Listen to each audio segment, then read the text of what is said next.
Regarding the training we received, the truth is, even when I first got the information, I felt constrained. How can I convince the students not to migrate? After all, the temptations from abroad might be stronger than our arguments. Social media is flooded with videos that showcase life abroad. It has become difficult to convince them when they are presented with that different reality. This isn't an isolated phenomenon in one or two places, but rather a widespread sentiment throughout the entire northern region, where a significant number of young people see their future only abroad, not in their homeland. But honestly, after the training, I focused heavily on the issue of alternatives. It opened up many topics that could serve as an entry point to teach them other paths. This meant exploring the careers they could pursue here, or the academic paths available to them that could lead to migration through regular methods without risking their lives. So, for me, the training was crucial. It provided the mentorship we needed, and it instilled in us a unified speech.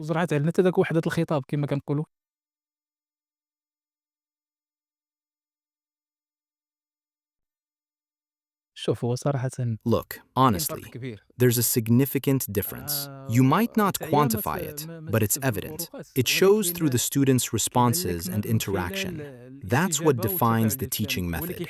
You can tell if it's suitable. If you see the entire class participating and trying, then you've likely found a method that reaches everyone. The escape game, honestly, provided the answer. It answered the question because everyone was interacting. But with the game, they opened up. They started advocating that a person should live with dignity and respect. We were no longer differentiating students by their intellectual ability. It didn't matter who could calculate quickly or not. Everyone could participate fully. Normally, we'd present a scenario. You have 45 minutes to rescue two main characters before they die. We used an animation, played the sound of waves, and put a timer in front of them. The goal was to create a bit of pressure, to immerse them in that situation. You observe how a team reacts when they're running out of time and haven't yet completed all the stages. They often reach the conclusion that they had failed to save Sarah and Omar. They feel the weight of failure, that they couldn't save them. What was really effective was that even though they aren't in that real situation, they fully imagine they only have 45 minutes and are fighting to rescue those two characters.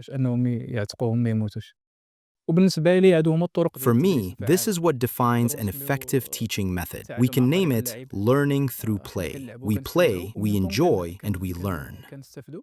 The proof is that students who are participating now, and they benefited from the workshops since last year, they still remember. If you just say escape game, they immediately recall it. They can tell you, I learned this and that. If I had used a classic lecture to try to convince them with this idea, they might only recall a small fraction. The impact wouldn't be the same. With this approach, however, we guaranteed the message would reach a large portion of the student.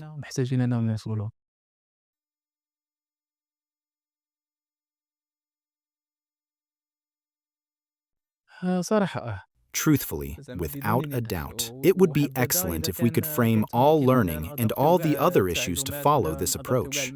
It would be more effective because knowledge generated by the student themselves is superior. The more you involve them, the more significant the results become. They feel it more deeply because they are active participants in shaping the decision and the consensus. This is far better than me coming from above saying, look, you must do this and this, so the likelihood of them committing to an order is very weak. But if they build those 5 decisions with me, even though I could have simply given them to them, they will commit much more strongly than if they are simply handed down from above.